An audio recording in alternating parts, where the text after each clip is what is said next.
goes halfway in a basic there. Put the hand on the hip. For now, it's all double kick, double kick, double kick, double kick. The thing we really work on is turning a lot and just keeping your double kicks going.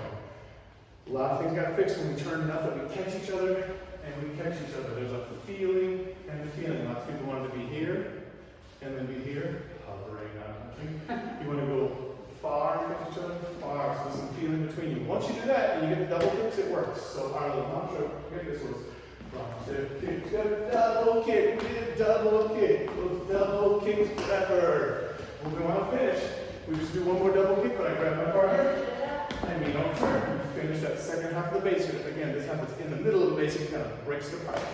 Then we put a turn in there and we'll say the mantra while we show it. Like I said, this time we don't. Basic. Hit the hip, drop step, kick and double kick. Single, single, double kick.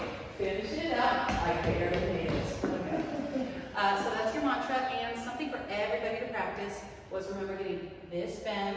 Your kicks are in your shadow, not in front of you. And we were just working on singles and then